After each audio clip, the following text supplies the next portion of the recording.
I was sitting in seat 2A, sipping a glass of chilled champagne at 37,000 feet above the Indian Ocean, when my phone lit up. It was the 67th missed call from my mother. The screen flashed her name, Rowena, illuminating the dim first-class cabin. Down there, somewhere in the freezing, gray chaos of Boston on Christmas morning, my mother was losing her mind. She was screaming into my voicemail, furious that I was not standing in my apartment, ready to act as a free babysitter for 7 screaming children she had just dumped at my doorstep. Have you ever been pushed so far past your breaking point that you just snap into a state of pure, icy calm? If you have ever wanted to pack a bag, walk away from a toxic family, and watch their perfect little world burn from a safe distance, hit that like button. Because I am about to tell you how I destroyed my family's web of lies, and it started with a single plane ticket. Let me take you back 6 weeks. It was a Tuesday night in early November. I had just closed my laptop after a 14-hour shift. I am 33 years old, and I work as a senior financial risk analyst in Boston. I manage portfolios worth over $500 million. My job is to see disasters coming before they hit. The irony is that I failed to see the disaster brewing in my own bloodline. I was exhausted, the kind of tired that settles into your bones, when my phone rang. It was my mother. I took a deep breath, braced myself for the usual demands, and answered. She did not even say hello. She just launched into her grand plan. My sister, Cressida, needed a break. Cressida is the golden child. She is 35, a primary school teacher, married to an architect named Thaddeus, and she has 4 kids of her own. Thaddeus has 3 kids from a previous marriage, making it a grand total of 7 children. According to my mother, Cressida was overwhelmed and needed a romantic Christmas getaway with her husband. Therefore, the adults were going to a luxury winter retreat, and the 7 children, ranging from 8 months to 9 years old, were going to stay at my apartment for 4 days. I sat there, stunned by the sheer audacity. I told her I could not do it. I had a massive end-of-year report due for a major client, and I was working 70 hours a week. I told her I was exhausted and needed the holiday just to sleep. My mother's voice instantly dropped its fake sweetness. The venom poured out. She told me I was being dramatic. She told me my job was just staring at a screen all day, while Cressida was raising a real family. And then she delivered the line that finally broke the dam inside me. "You are nothing, Linnea," she hissed through the phone. "You have no husband, you have no children, you have no real life. You have no excuse to say no to this family. You will take those kids on the 23rd, or you can consider yourself dead to me. You are nothing." Those 3 words echoed in my silent apartment after she hung up. For 33 years, I had been the invisible daughter. I was the reliable workhorse. I was the one who showed up early, stayed late, paid the bills, and asked for nothing. And, because I asked for nothing, they assumed I was nothing. My success, my hard work, my independence, it all meant zero to them because it did not serve their narrative. I walked over to my kitchen island and poured myself a very large glass of wine. I did not cry. The sadness had burned out years ago, leaving only a cold, hard rage. They wanted to use me. They wanted to treat me like a convenience store that never closes. I opened my laptop again. I did not look at my work files. I opened a travel website. I typed in the Maldives. I wanted the farthest, warmest, most unreachable place on the planet. I found a first-class ticket and an overwater villa for 10 days. The total cost was $24,500. It was an obscene amount of money. It was the kind of money I had spent years saving, investing, and protecting. I looked at the price. I heard my mother's voice in my head. "You are nothing." I clicked purchase. The confirmation email arrived instantly. I felt a smile spread across my face. It was a terrifying, beautiful smile. My family wanted a pawn for their Christmas games. I decided I was going to give them a ghost.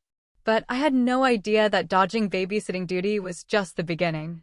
I had no idea how deep their betrayal actually went. What would you do if your family treated you like this? Tell me in the comments, because things were about to get so much worse. To understand why I bought that ticket, you have to understand the museum of pain I grew up in. My mother, Rowena, is a pillar of her church community. She is the woman who bakes the best pies for the charity drives, the woman who smiles perfectly in every family photo. But behind closed doors, she is a master manipulator driven by deep insecurity and jealousy. She hated my independence because it highlighted her own failures. She has lived off my father and later, off anyone else she could guilt into opening their wallet. Cressida, my older sister, learned everything from her. Cressida was the golden child who could do no wrong. Let me give you a quick tour of our family history. When I graduated with my master's degree, a degree I paid for entirely by myself while working 2 jobs, nobody showed up to my ceremony. Why?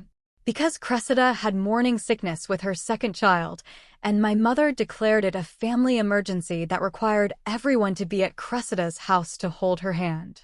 I took a selfie in my cap and gown, ate a slice of pizza alone, and went to work the next day. Then there was my grandmother, Odelia. She was the only person in that house who loved me unconditionally. When she got sick with dementia, my mother claimed she was too broke to help. She cried crocodile tears and said we had to put Grandma in a run-down state facility. I refused. I stepped up. For 3 years, I paid $4,000 a month out of my own pocket for a private nursing home and a caregiver. I drained my early savings. I drove 2 hours every weekend to sit by Odelia's bed. During that exact same time, my mother showed up to a family dinner carrying a $3,000 Chanel bag. She said it was a gift from Cressida. I knew Cressida did not have that kind of money. The only other person who seemed to see through the fog was my older brother, Evander. Evander is a logistics manager. He is a quiet guy, always keeping his head down. At Odelia's funeral last year, while my mother was performing her grief for the church crowd, Evander walked over to me, handed me a black coffee, and gave me a look. It was a look of pure exhaustion and understanding. We did not speak much, but I knew he knew. So, fast forward to a few days after the phone call where my mother demanded I take the 7 kids. I was sitting at my desk at the financial firm, trying to focus on a risk assessment model, when my boss, Balthazar, called me into his glass office. Balthazar is a stern, no-nonsense guy. He respects numbers and results. He looked at me with deep concern, closing the door behind me. He told me that Human Resources had received a very disturbing phone call that morning. Linnea, he said, tapping a pen on his desk. An anonymous woman called HR. She claimed to be your mother. She said you are showing severe signs of mental instability. She said you are having delusions, acting erratically, and she strongly suggested the company monitor your work closely, or perhaps put you on mandatory psychiatric leave. The blood drained from my face. The room started spinning. I am a risk analyst handling hundreds of millions of dollars. Trust and stability are my entire career. One rumor of mental instability could cost me my job, my licenses, everything I had built. Did you tell them it was a lie? I asked, my voice shaking. I told HR that your work is flawless, Balthazar replied. But they have to document the call. Linnea, is everything okay at home? I gave him a sanitized version of the truth. I told him my family was trying to force me into free labor for the holidays, and my mother was retaliating because I said no. Balthazar nodded, advised me to document everything, and let me go back to my desk. I sat in my cubicle, staring blankly at my monitors. The anger I felt before was nothing compared to this.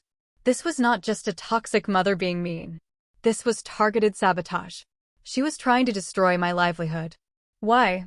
Why would a mother want her own daughter to lose her job right before Christmas? The math did not add up. Rowena was cruel, but she was calculating. She always wanted something. If I lost my job, I could not lend them money. I could not buy the expensive gifts she demanded. So, what was the angle? Why paint me as crazy? I am a financial risk analyst. When the numbers do not make sense, you dig into the data. You look for the hidden liabilities. I realized I had been treating my family like an emotional problem when I should have been treating them like a fraudulent corporation. I took the rest of the afternoon off. I went home, brewed a strong pot of coffee, and opened my laptop. I was going to run a full audit on my own life. I did not know it yet, but I was about to open a Pandora's box of betrayal. What would you do if your own mother tried to get you fired? Keep listening, because the truth was darker than I ever imagined. If you are wondering how cruel a mother can actually be, hold on to your seats. I started my investigation by checking my credit reports. I have always been meticulous with my finances, maintaining a near-perfect credit score. I logged into the monitoring bureau, expecting to see my usual auto loan and 2 credit cards. Instead, I saw a massive, bleeding red flag. There was a personal loan originated 8 months ago. The balance was $75,000. It was taken out in my name, using my social security number. The billing address was my mother's house. I stared at the screen, my vision blurring. $75,000. The monthly payments were being made, but they were barely covering the interest. I dug deeper. I called the lending institution and navigated through the fraud department. Using my identity verification, I got the disbursement records. The loan amount had not gone to my mother's bank account. It had been wired directly to a joint account owned by Cressida and Thaddeus. My mother had committed a felony. She stole my identity to take out a massive loan to pay off my golden sister's debts. And she was doing it while calling me worthless and trying to get me fired. But again, the analyst in me paused. Why call my employer and say I was mentally unstable? If I lose my job, I cannot pay my bills, and if they stop making payments on this fraudulent loan, my credit tanks, but the bank will eventually come looking for the person who signed the papers. There was a missing piece. Something big enough that making me look legally incompetent was a necessary step. I thought about my grandmother, Odelia. She passed away 10 months ago. Her estate had supposedly been settled quickly. My mother told everyone that Odelia died broke, that the nursing home took everything, and the old lake house had to be sold to cover outstanding medical debts. I had been too grief-stricken and too busy working to question it. I picked up my phone and called a lawyer. Not just any lawyer, but Vesper. Vesper is a sharp, ruthless attorney specializing in trust and fraud law. A colleague recommended her. I sat in her downtown office the next morning, laying out the credit report and the HR sabotage. Vesper listened, taking notes with a silver fountain pen. Your mother is building a narrative, Vesper said smoothly. If you try to report the fraud, she will point to the HR complaint and say you are paranoid and mentally unwell. But I agree with you, there's a larger asset in play. Vesper made a few calls. She accessed county probate records. 10 minutes later, she turned her monitor toward me. Your grandmother did not die broke, Linnea, Vesper said quietly. I looked at the document. It was Odelia's true, unedited will. My mother had lied to the entire family. The lake house had not been sold to pay debts. Odelia had transferred the deed of the lake house, valued at $1.5 million, entirely to me. But that was not all.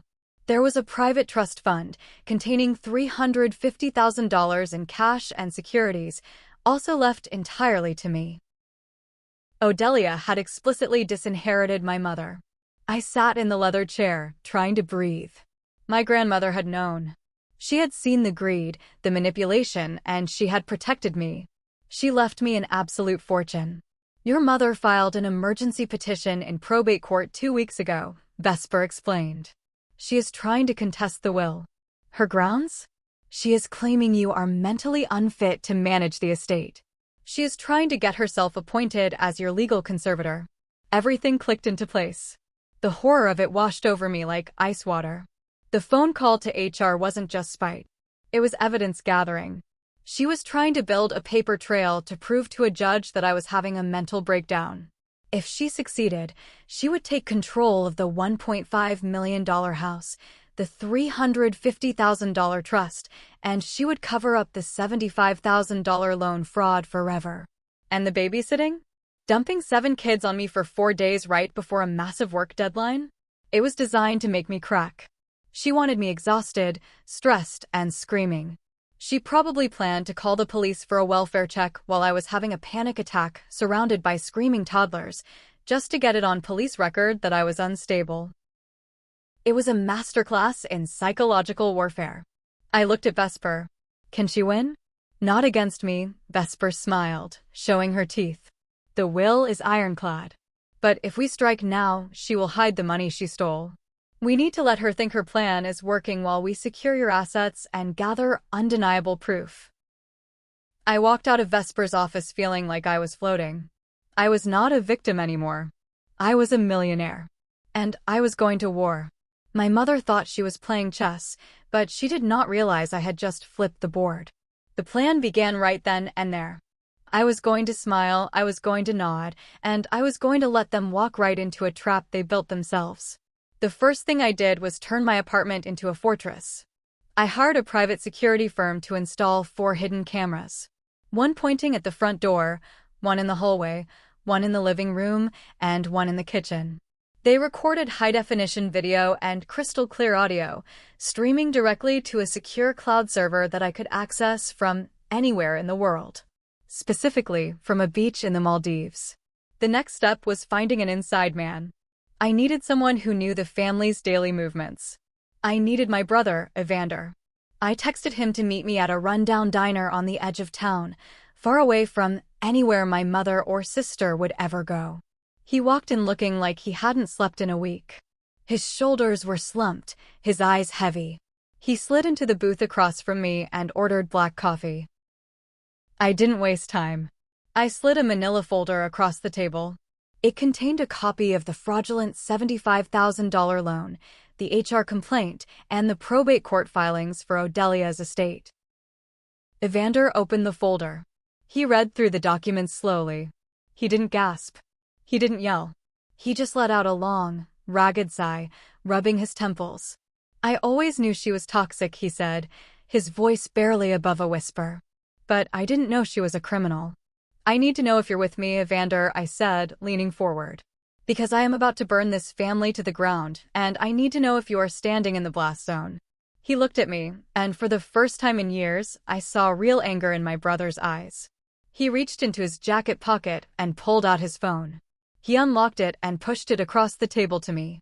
You think you're the only one she's been bleeding dry? He asked bitterly. I looked at the screen. It was a photo of a handwritten notebook.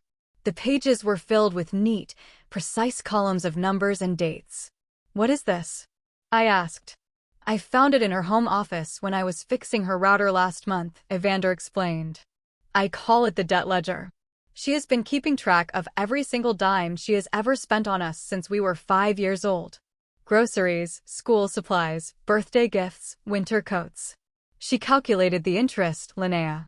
She views our childhood as a financial loan we were forced to take, and now she is collecting. I zoomed in on the image. Under my name, the total circled in red was $142,000. Under Evander's name, it was nearly $200,000. She took 30% of my paycheck for 10 years, Evander confessed, looking ashamed. She convinced me I owed her for raising me. She threatened to tell my fiancé lies about me if I didn't pay. I finally faked a bankruptcy to get her to stop asking for cash. That's why I live in a crappy apartment and drive a 10-year-old car. My heart ached for him. We had both been surviving in different corners of the same hell. I am with you, Evander said firmly, looking me dead in the eye. Whatever you need. Tell me what to do. I need you to play the dutiful son, I told him. Keep going to Sunday dinners. Listen to what she and Cressida are planning. Do not defend me. Agree with them that I am acting crazy. Be my eyes and ears. He nodded. We finished our coffee in silence. It was a heavy silence, but for the first time, it wasn't a lonely one. I had an ally. Over the next few days, I worked closely with Vesper. We quietly froze my credit. We moved my personal savings into high-security accounts that could not be touched by any conservatorship attempts. Vesper filed a counter-petition in probate court, securing the deed to the lake house and locking the trust fund tightly behind legal walls. My mother wouldn't know her conservatorship failed until the court notified her after the holidays. Meanwhile, I had a role to play. I had to be the perfect, compliant victim. I picked up my phone and drafted a text to my mother. It was the hardest thing I have ever had to write without throwing up. Hi, Mom. You are right. I am single, I am free, and family is the most important thing. I will take the kids for the 4 days. Drop them off at 9 in the morning on the 23rd. I am sorry for being difficult. Her reply came back in 3 minutes. I knew you would see reason, Linnea. This is what family does. Make sure you have enough healthy snacks. Cressida is very particular about their diet. See you on the 23rd. I stared at the text and laughed out loud in my empty apartment. She thought she had won. She thought she had successfully boxed me in, exhausted me, and set the stage for her grand theft. She had no idea that she was walking directly into a titanium trap. I was going to declare bankruptcy on this family, and the interest rate on my revenge was going to be astronomical. The week before Christmas was a masterclass in irony. Every day, my mother and Cressida would blow up the family group chat. They talked about how excited they were for the adults-only winter retreat. They talked about wine tastings, spa days, and reconnecting. Cressida posted passive-aggressive memes on Facebook about how it takes a village to raise children and blessed to have family who steps up. While they were posting quotes about family unity, I was sitting in my living room, packing designer sunglasses and silk dresses into a suitcase. I received a text from Evander on a secure messaging app we had downloaded. Just had dinner at Mom's, his text read. You need to know this. Cressida is not going on a romantic winter retreat with Thaddeus. I stopped folding a dress. What do you mean? I typed back. Thaddeus thinks she is going to a women's wellness retreat. Mom thinks she is going to a spa. But I heard Cressida on the phone in the garage. She is meeting a guy named Mark. An affair partner. And that's not the worst part. I waited, watching the typing bubble bounce on the screen. She is taking Mark, who is an antique dealer, to Odelia's lake house. They have the keys. They are planning to secretly load up all the antique furniture, the silver sets, and the vintage paintings, and sell them on the black market. Mom knows about it. They are splitting the cash to help pay off Cressida's hidden credit card debts before Thaddeus finds out. They estimate the stuff is worth $150,000. I had to sit down on my bed. The sheer, unadulterated evil of it took my breath away. They were not just trying to steal my house and my money. They were using my apartment as a free daycare so Cressida could cheat on her husband, drive to my legally owned property, and rob my dead grandmother's house blind. And my mother, the holy church lady, was orchestrating the whole thing for a cut of the stolen goods. This wasn't just family drama anymore. This was a criminal conspiracy. I immediately forwarded Evander's intel to Vesper. Within an hour, Vesper had hired a private security team to camp out in the woods near the lake house. If Cressida and her lover showed up to steal the antiques, they would be met with armed guards, high-definition cameras, and an immediate call to the state police for felony burglary. Everything was set. The dominoes were lined up. It was the night of December 22nd. The flight to the Maldives was scheduled for 6 in the morning. My bags were packed and waiting by the door. I had shut off the main water valve to the apartment to prevent any accidental flooding while I was gone. I had emptied the fridge. I flipped the circuit breakers for everything except the security cameras and the internet router. The apartment was as dead and silent as a tomb. I was pouring myself a final glass of wine, savoring the quiet, when the security app on my phone buzzed. Motion detected at the front door. I looked at the live feed. It was 11 o'clock at night. Standing in the hallway, looking completely exhausted and miserable, was Thaddeus, my brother-in-law. He didn't knock right away. He just stood there, staring at the door, running a hand over his face. Thaddeus was a good man. He worked hard as an architect, loved his kids, and always treated me with polite respect. He was the collateral damage in this family's war. I unlocked the door and pulled it open. He jumped, startled. Linnea, he said, his voice raspy. I'm sorry to bother you so late. Come in, Thaddeus, I said. He stepped into the dim, cold apartment. He noticed the packed suitcase by the door but didn't say anything. He looked like a man who was carrying the weight of the world. What he said next changed the entire trajectory of the weekend. Thaddeus stood awkwardly in my living room. He refused to sit down. He looked at me with red, tired eyes. I know it's late, he began, his voice tight. But I need to ask you something, and I need you to be honest with me. Because nobody else in this family is. I will always be honest with you, Thaddeus, I said quietly. He swallowed hard. Cressida says she is going to a wellness retreat tomorrow. But our joint bank account is drained. Over $10,000 just gone. When I asked her about it, she screamed at me, said I was controlling, and stormed out to your mother's house. Linnea, do you know where she is actually going? My heart broke for him. He was a good father, being played for an absolute fool. I could have told him everything right then. I could have told him about Mark the antique dealer, the planned robbery, the $75,000 fraudulent loan that funded their lifestyle. But I am a risk analyst. You never play all your cards at once. You let the target discover the truth themselves, so they can never deny it. I chose my words very carefully. Thaddeus, I cannot tell you where she is going. But I can tell you this.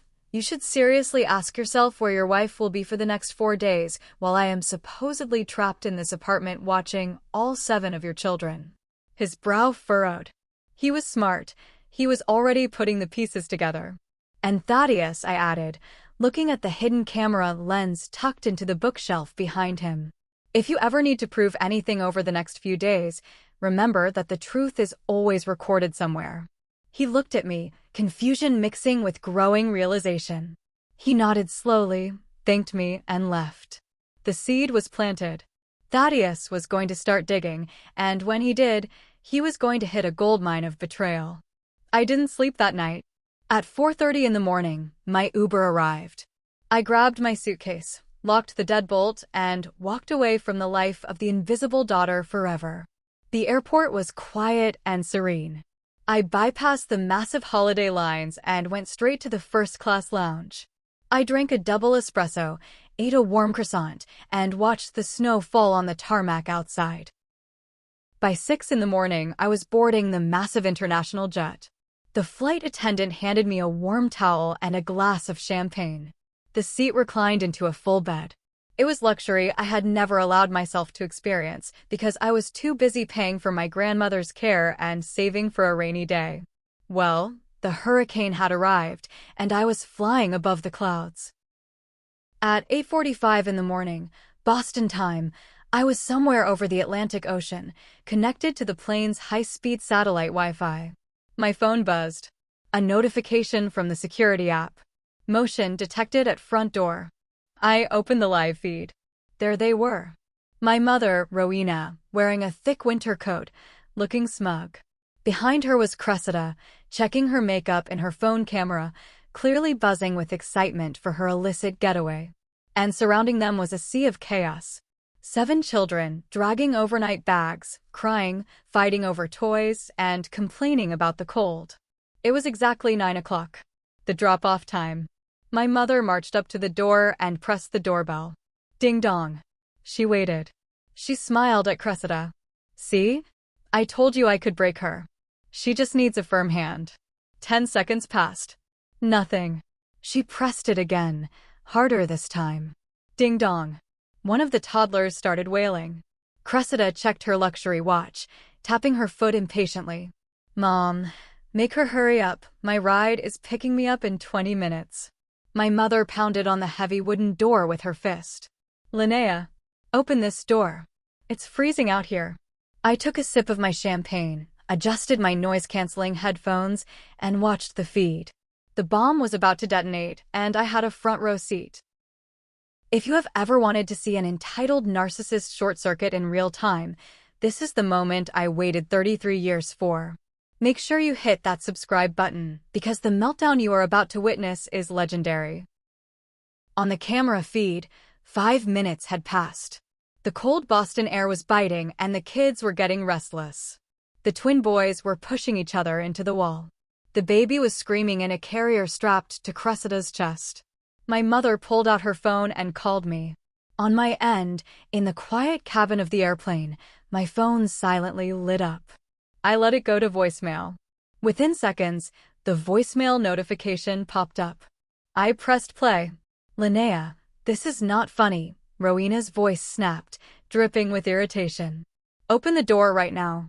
The children are freezing. You are being incredibly selfish, making us wait out here. I watched the live video. She hung up and pounded on the door again, kicking the bottom of it with her expensive leather boots. 10 minutes passed. Cressida was starting to panic. She pulled out her phone and started pacing. Mom, Mark is going to be at the rendezvous point in 10 minutes. If I don't leave now, we are going to miss the window to meet the buyer at the lake house. Rowena shushed her aggressively, looking around the empty hallway. Keep your voice down, you idiot. She's probably just in the shower. Try her phone again. Cressida called. I ignored it. Voicemail number 2, from Cressida. Linnea, where the hell are you? You promised you would do this. You are ruining my trip. Answer the damn phone. By 15 minutes, the reality was starting to set in. The apartment was dark. There was no sound of movement inside. The children were completely out of control now, crying and whining for snacks and warmth. Rowena's face morphed from irritation to pure, unhinged rage. She dialed again. Voicemail number 3. Listen to me, you worthless little brat. I know you're in there. Open this door immediately or I swear to God I will have the building manager break it down. You do not do this to family. I watched her actually try the door handle, rattling it violently. It was locked tight. The deadbolt was engaged. Then, at the 20-minute mark, the elevator dinged at the end of the hallway. The camera angle shifted slightly as a tall figure stepped out. It was Thaddeus. He was wearing his work coat, holding a coffee cup. He looked at the chaotic scene, his wife, his mother-in-law, and 7 freezing, screaming children piled up against a locked door. Thaddeus. Cressida gasped, her face draining of color. What are you doing here? You were supposed to be at the site inspection. Thaddeus walked slowly down the hall. He didn't look at his wife. He didn't look at Rowena. He walked right up to the door and looked directly up at the small, black dome of the hidden camera mounted in the corner of the ceiling. The exact camera I had subtly pointed out to him the night before. He stared right into the lens for 3 long seconds. He knew I was watching. He knew I had set this up. Then he turned to Cressida. His voice was terrifyingly calm. Linnea isn't here, Cressida, Thaddeus said. She left early this morning. With a suitcase. Rowena's jaw dropped. What? That's impossible. She agreed to take the kids. She lied, Thaddeus said, his eyes finally locking onto his wife. Just like you lied about the wellness retreat. Tell me, Cressida, who is Mark? And why did I just find a text on your iPad confirming a meetup at Odelia's lake house? The absolute silence that fell over the hallway was deafening. Even the children stopped crying for a second, sensing the massive shift in gravity. Cressida stumbled backward, clutching the baby carrier, her mouth opening and closing like a fish. Rowena tried to intervene. Thaddeus, listen to me. There is a perfectly reasonable explanation. Shut up, Rowena, Thaddeus snapped, a harsh, commanding tone I had never heard him use before. You're done manipulating my family.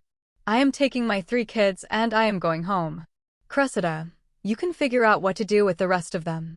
And don't bother coming back to the house. I am changing the locks. He gathered his 3 older children, turned on his heel, and walked back to the elevator. I paused the feed.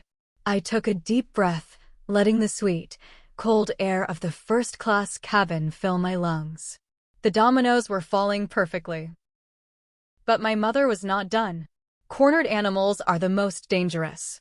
Over the next hour, she left me 20 more voicemails, threatening to destroy my life, threatening to call my boss, threatening to call the police. And she did. She actually called the police to report me missing and suicidal. If you have made it this far into the story, and you are loving watching this toxic family get exactly what they deserve, drop a comment below saying I'm win. That is our secret code. It tells me you are a true survivor who loves justice. I will be hearting and replying to every single comment that says I'm win. Keep watching, because my mother calling the cops was the worst mistake she could have possibly made. The Maldives was about to get very interesting. The Maldives is a place that feels entirely disconnected from the real world. The water is a shade of blue that defies simple description, shifting from pale turquoise to deep sapphire as the sun moves across the sky. The air smells like salt and blooming jasmine, heavy and warm. I was sitting on the sprawling wooden deck of my private overwater villa, wearing a silk robe, watching a massive sea turtle glide through the crystal clear water right beneath my glass floor panels. It was a picture of perfect, untouched peace. My phone, resting on the polished teakwood table, was a portal to hell.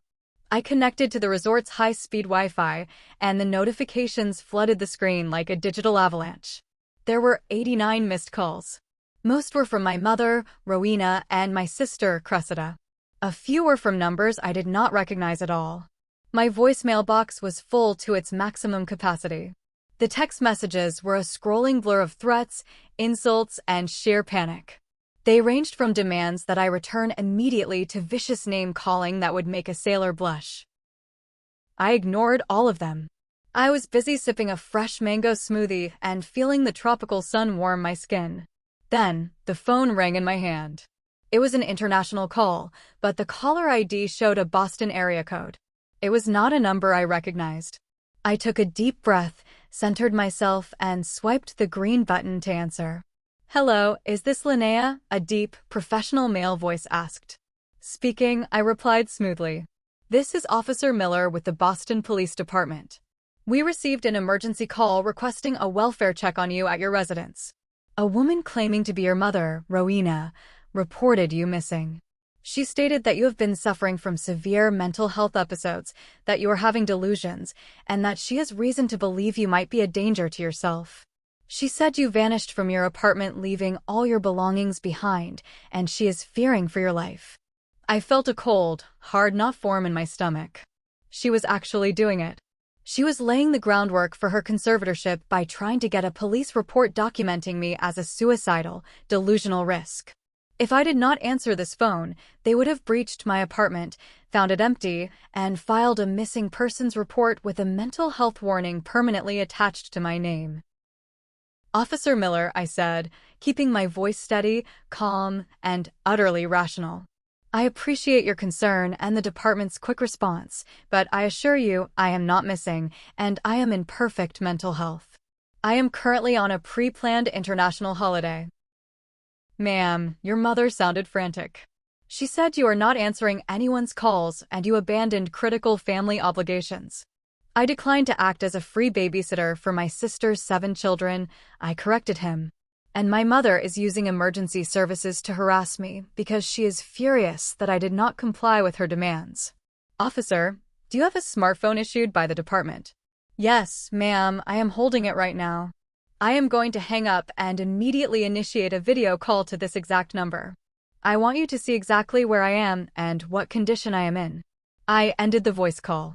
I switched to a video call application and dialed the number back. Officer Miller answered. His face appeared on my screen.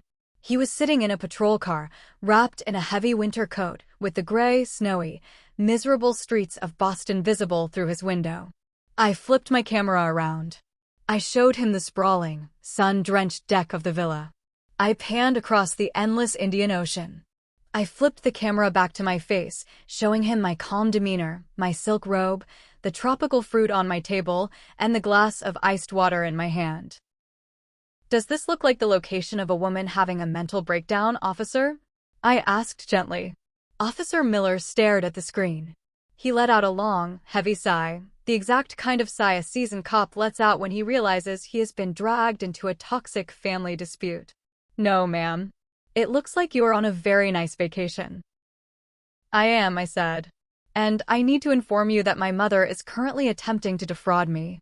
She recently stole my identity to take out a $75,000 loan. She is fabricating this story about my mental health to cover her tracks and build a false narrative for probate court. I have already retained legal counsel. I strongly suggest you do not waste any more taxpayer resources on her false reports." "Understood, Linnea. I will close the ticket and note the harassment. Enjoy your trip." He hung up. I set the phone down and smiled. I had just turned her ultimate weapon into a shield. 10 minutes later, a text message arrived from Evander via our encrypted app. "You will not believe what just happened," Evander wrote. "I am at Mom's house right now. 2 police officers just showed up at her front door. They did not look happy. They told her that filing a false missing persons report and misusing emergency services is a serious crime. They warned her that if she calls them again regarding your mental health, they will issue a citation or arrest her for harassment. I laughed out loud. The sound echoed across the empty water, mingling with the sound of the gentle waves. Evander sent another text. Mom is losing her mind. She threw a ceramic vase at the wall and shattered it. She is screaming that you are an evil witch who has manipulated the police department. She is pacing the living room, biting her nails. She has no idea what to do next because her entire narrative just collapsed. Cressida is crying on the couch because she missed her rendezvous with her guy. The walls were closing in on them. Rowena had always relied on controlling the narrative. She was the sweet, worried mother, and I was the difficult, crazy daughter. Now, the police knew she was a liar. And very soon, the rest of the world would know too. I poured myself another glass of icy water and watched the horizon. The sun was beginning to set, turning the sky into a breathtaking canvas of violent orange and deep purple. Tomorrow was Christmas Eve, the day of giving. And I had so many gifts left to deliver. The next morning, Christmas Eve, the Maldives was practically glowing. The humidity was soft, the air quiet and peaceful. But in Boston, the temperature had dropped well below freezing, and the ice was finally cracking under Cressida's perfect life. My encrypted messaging app chimed while I was eating a breakfast of fresh pastries and black coffee. It was not Evander this time. It was an audio file forwarded from a new, temporary email address. The subject line was simply, "Thank you." I opened the email. It was from Thaddeus. I pressed play on the audio file. It was a recording, clearly taken from a cell phone tucked into a jacket pocket, the audio slightly muffled but unmistakable. "What do you mean you are leaving?" Cressida's voice shrieked through the audio, echoing in what sounded like a hollow hotel lobby or a parking garage. "I mean I am done, Cressida," a male voice replied. It wasn't Thaddeus. It was Mark, the antique dealer. He sounded utterly panicked. "Your husband just walked into the hotel bar. He knows everything. He told me the police are already monitoring the lake house for a potential burglary. Are you insane? You didn't tell me we were stealing from an estate that was under active legal dispute. I run a legitimate business. I cannot be tied to a felony theft. It's my grandmother's house. It's our stuff." Cressida sobbed, her voice cracking with desperation. "Mark, please do not leave me here.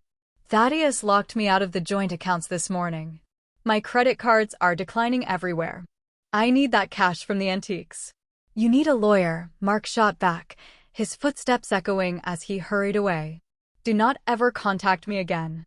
Then, there was a long, pathetic silence on the recording, followed by the sound of Thaddeus's steady, terrifyingly calm voice. "Did you really think I wouldn't find out?" Thaddeus asked her. "Linnea warned me. But even she didn't need to. You used the family SUV, Cressida. The one with the GPS tracker we installed when our teenagers started driving. I followed your dot right to this cheap hotel." "Thaddeus, please, I can explain," Cressida begged, her voice shrinking into a pathetic whimper. "My mother made me do it. She said we needed the money. She said Linnea was stealing our inheritance and we had to take what was ours. I just spent the last 2 hours on the phone with a forensic accountant," Thaddeus said, his tone colder than the Boston winter. "I know about the $75,000 loan your mother took out in Linnea's name. I know the money went into an account you hid from me to pay off your secret shopping debts. You are a thief, Cressida. And you are a liar." "I am your wife," she screamed. "Not anymore," Thaddeus replied. "My lawyer filed the divorce papers an hour ago. I have temporary emergency custody of the kids. You can go stay with your mother. You two deserve each other." The recording ended. I sat back in my lounge chair. I felt a strange mix of vindication and profound sadness. Cressida had traded a loyal husband, a beautiful blended family, and a comfortable life for a few $1,000s in stolen antiques and a sleazy affair. And she had done it all because she thought she was untouchable. Because Rowena had taught her that the rules did not apply to the golden child. My phone rang. A regular cellular call. It was Rowena. Normally, I would let it go to voicemail. But today, I wanted to hear her voice. I wanted to hear the sound of her empire turning to dust. I answered. You ruined her. Rowena screamed the second the line connected. She was hysterical, her breath ragged and loud in my ear. You ruined your sister's life. Thaddeus threw her out. Her children are gone. You did this, you vindictive, evil little monster. I let her scream. I listened to the ocean waves lapping against the wooden stilts of my villa. I waited until she had to pause for breath. Are you done? I asked quietly. I will sue you, she shrieked. I will take everything you have. You framed her. You manipulated Thaddeus. You turned him against his own wife. Mom, I said, my voice dropping to a low, lethal whisper. I didn't force Cressida to open her legs for a man who wasn't her husband. I didn't force her to try and rob Odelia's lake house. I didn't forge my own signature on a $75,000 loan application. I didn't do anything but go on a tropical vacation. You are destroying this family, she sobbed, trying to pivot to the victim role, a strategy she had used successfully for decades. I didn't destroy anything, I replied. I just turned on the lights. And the roaches scattered. You're angry because you finally have to live in the reality you created. You owe us, she screamed, reverting to her favorite, worn-out line. After everything I did for you, you owe this family. I owe you nothing, I said. But you owe the bank $75,000. Merry Christmas, Mom. I hung up the phone and blocked her number. I blocked Cressida's number too. The purge was almost complete. They had lost their pawn, they had lost their cover, and they had lost their golden marriage. But the social facade was still intact. Rowena still had her church friends, her charity boards, and her pristine public image. It was time to take that away, too. Christmas morning arrived in the Maldives with a spectacular sunrise. The sky was painted in brilliant strokes of gold, pink, and vibrant orange. I ordered a massive breakfast room service, fresh papaya, eggs Benedict, and a pot of premium Ceylon tea. I wore a white linen dress, feeling lighter than I had in my entire life. I opened my laptop and sat at the teakwood desk facing the ocean. It was exactly 8 o'clock in the morning in Boston. Families were waking up, opening presents, drinking hot cocoa, and gathering around warm fireplaces. My family was currently living in a nightmare of their own making. But there was one final illusion left to shatter: Rowena's reputation. For decades, my mother had survived on the currency of public perception. She was the martyr mother, the devoted churchgoer, the woman who sacrificed everything for her ungrateful children. She used this image to garner sympathy, to borrow money she never repaid, and to socially isolate anyone who dared question her authority. I opened my email client. I created a new draft. I spent the next 20 minutes carefully adding email addresses to the blind carbon copy line. I added every single aunt, uncle, and cousin in our extended family. I added Thaddeus. I added Evander. Then I went further. I added the senior pastor of Rowena's church. I added the board members of the 3 local charities she volunteered for. I added the women from her weekly country club luncheon. I added every single person who had ever looked at my mother and seen a saint.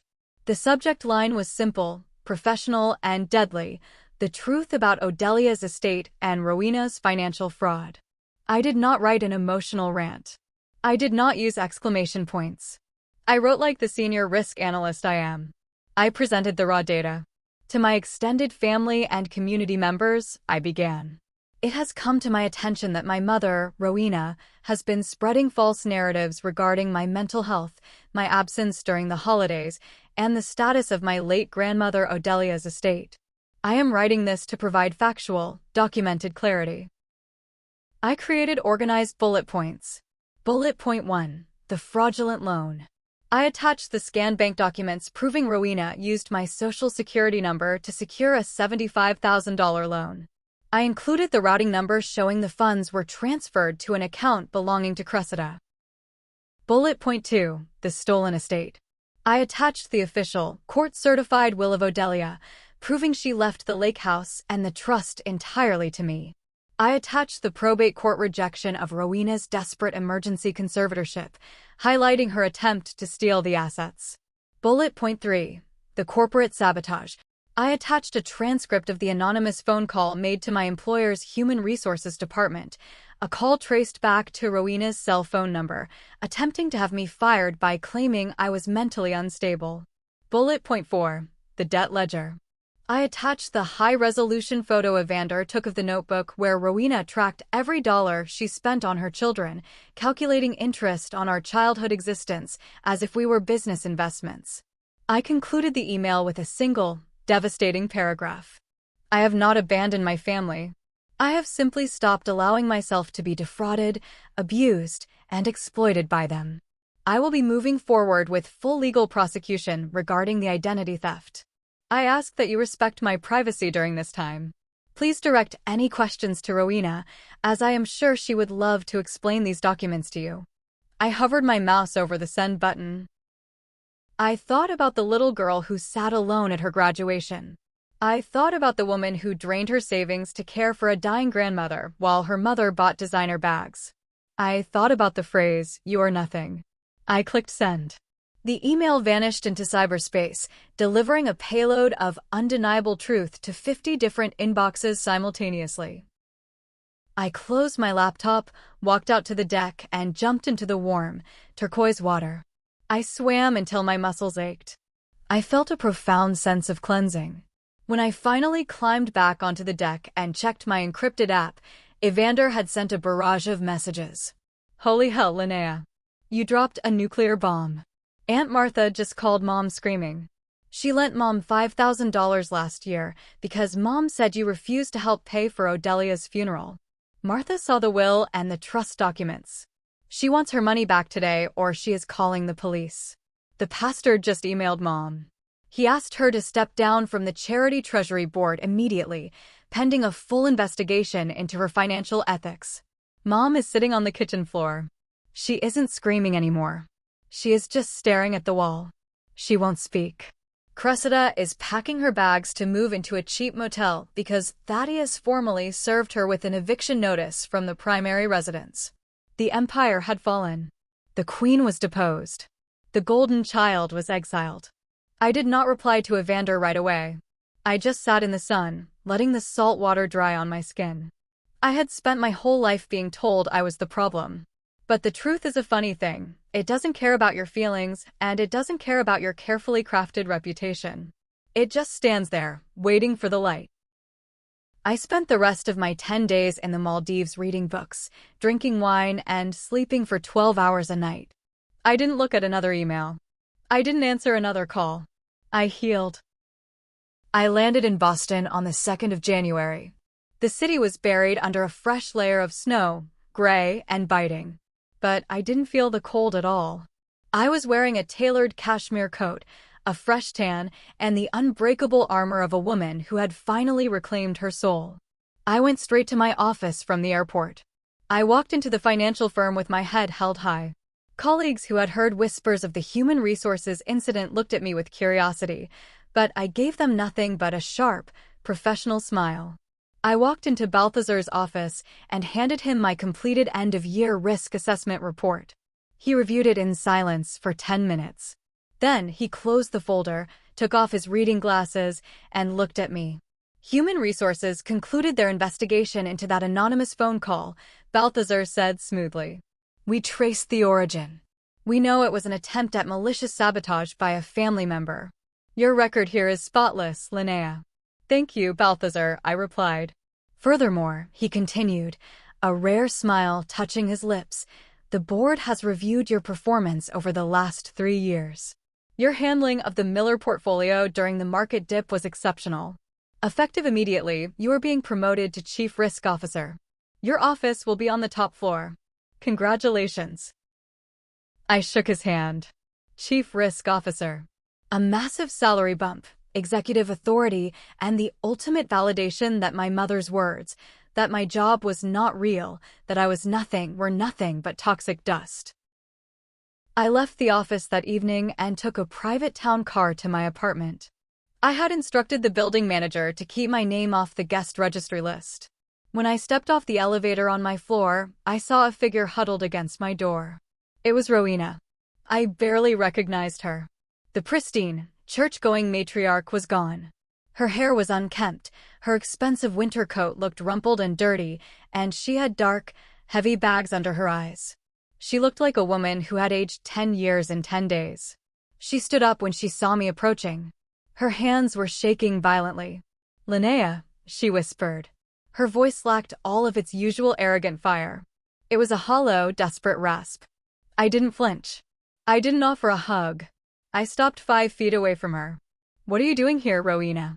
She winced visibly at the use of her first name. "Please.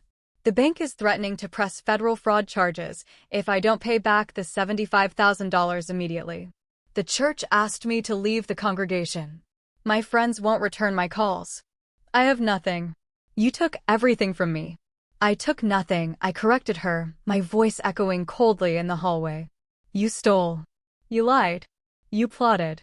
The consequences of your own actions took everything from you." "I'm your mother," she cried, tears finally spilling over her cheeks. "You have to help me. You have the trust fund. You can pay off the loan. Please, Linnea, I will do anything."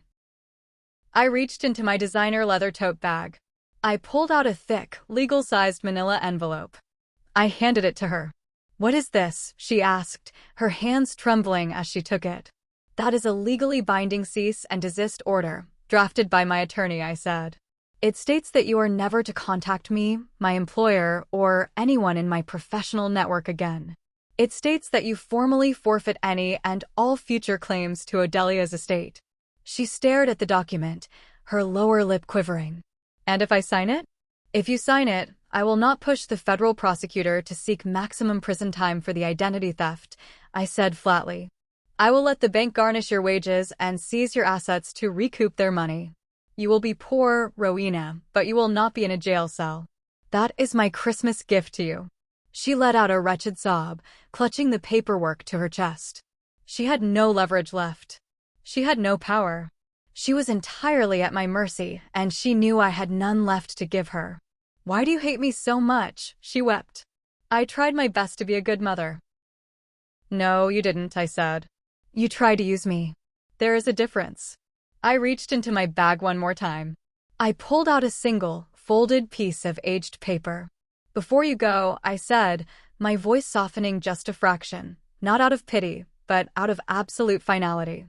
"I found this in Odelia's safe deposit box when Vesper transferred the trust documents to my name. It is a letter from Grandma. I think you should read it." Rowena took the paper. She unfolded it with shaking fingers. I had memorized the words. It read, "Rowena, I know you took the $20,000 from your father's business account to pay for your luxury car when he was dying and needed surgery money. I knew it was you. I never said a word because I was ashamed I raised a thief. That is why Linnea gets everything. Because she is the daughter you never deserved to be." I watched my mother's eyes scan the lines. I watched the last remaining shred of her pride disintegrate into dust. The blood drained from her face, leaving her a pale, ghostly white. She opened her mouth to speak, to deny it, to spin a new lie, but no words came out. The truth had finally cornered her, dragging a 20-year-old sin into the light. She dropped the letter on the floor. She turned around, her shoulders slumped, and walked slowly toward the elevator. She didn't look back. I picked up the letter, unlocked my door, and stepped into my warm, safe apartment. The silence was beautiful. The war was over. 6 months have passed since that night in the hallway. It is July now. I am sitting on the back porch of Odelia's lake house. The air smells like pine needles and fresh water. The house belongs to me, not just legally, but spiritually. I renovated the kitchen, painted the walls a bright, cheerful white, and kept Odelia's vintage rocking chair right where she liked it, facing the water. A silver car pulled up the gravel driveway. Evander stepped out. He was carrying a 6-pack of craft beer and a massive smile. Evander looks younger now than he did 6 months ago. He quit his dead-end job, took the money he had been hiding from our mother, and started his own logistics consulting firm. He is thriving. He walked up the porch steps and handed me a cold beer. "To freedom," he said, clinking his bottle against mine. "To freedom," I echoed, taking a sip. We sat in the sun, watching the ripples on the lake. We don't talk about them much anymore, but sometimes you have to acknowledge the ghosts to make sure they are still gone. I saw Cressida last week, Evander mentioned casually. She is living in a tiny one-bedroom apartment on the bad side of town. She is working 2 shifts as a waitress at a diner. Thaddeus got full custody. She only sees the kids every other weekend, fully supervised. Mark the antique dealer ghosted her entirely. I nodded, feeling a tiny twinge of pity, but it faded quickly. Actions have consequences. And Mom? I asked. Evander scoffed. She had to sell her house to avoid federal charges from the bank. She is renting a basement studio apartment. The church officially excommunicated her. Last I heard, she got a job working the cash register at a discount grocery store. She tries to tell the customers that her ungrateful, wealthy daughter abandoned her, but nobody listens. I looked out at the water. The woman who told me I was nothing, that I had no real life, was now ringing up Ken Beans for minimum wage, stripped of her fake holiness. Do you ever feel guilty? Evander asked quietly, looking at me. I thought about it. I thought about the first-class ticket to the Maldives. I thought about the email that destroyed her reputation. I thought about the coldness in my own voice when I handed her that cease and desist order. No, I said firmly. Guilt is for people who did something wrong. I didn't do anything wrong, Evander. I just stopped letting them do wrong things to me. I leaned back in the rocking chair. For my entire life, society told me that family is everything. That blood is thicker than water. That you have to forgive your parents because they gave you life. But I learned the hard way that toxic people use those quotes as handcuffs. They use the concept of family as a blank check to abuse you, drain you, and demand your endless sacrifice. They want you to set yourself on fire just to keep them warm. I refuse to burn anymore. I am 34 years old now. I am the chief risk officer of a major financial firm. I own a $1.5 million lake house. I have a massive trust fund. But more importantly than the money, I have peace. My phone does not ring with demands. My holidays are not filled with screaming children and manipulative guilt trips. I choose who gets my time, my energy, and my love. Family is not the people who share your DNA. Family is the people who respect your boundaries, who celebrate your success, and who never, ever make you feel like you are nothing. Evander and I finished our beers as the sun began to set over the lake, casting long, golden shadows across the water. We fired up the grill, put on some music, and laughed until our ribs hurt. It was the best summer of my life. If you are listening to this, and you are the invisible child in your family, if you are the one they only call when they need money, a favor, or a free babysitter, if they minimize your achievements and amplify your flaws, hear me right now. You do not owe them your sanity. You do not owe them your future. You are allowed to walk away. You are allowed to pack a bag, buy a ticket, and never look back. Sometimes, the only way to win a rigged game is to flip the board and leave the room. It will be hard. They will call you selfish. They will tell everyone you are crazy. But the peace you find on the other side of that door is worth every single rumor they spread about you. Many people in my extended family still whisper about me. They call me the ruthless daughter. They say I was too harsh, that I drove my own mother into poverty and broke up my sister's marriage. They say a good daughter would have forgiven, forgotten, and kept the peace. But I would rather be the villain in their delusional story than the victim in my own reality. So, I have to ask you, the listeners. Was I too cruel? Did I go too far by sending that email and financially ruining my mother? Or did I do exactly what was necessary to cut out the cancer and save my own life? Tell me in the comments below. I want to hear your story too. And if this story spoke to you, if you felt something, recognized something, or understood something, then do me a favor. Hit that subscribe button, click the like, and ring the bell so you do not miss the next story. Because there are more stories like this one, more women who chose themselves, and more peace reclaimed. You do not have to fight alone. Thank you for listening, and until next time, choose yourself. You are worth it.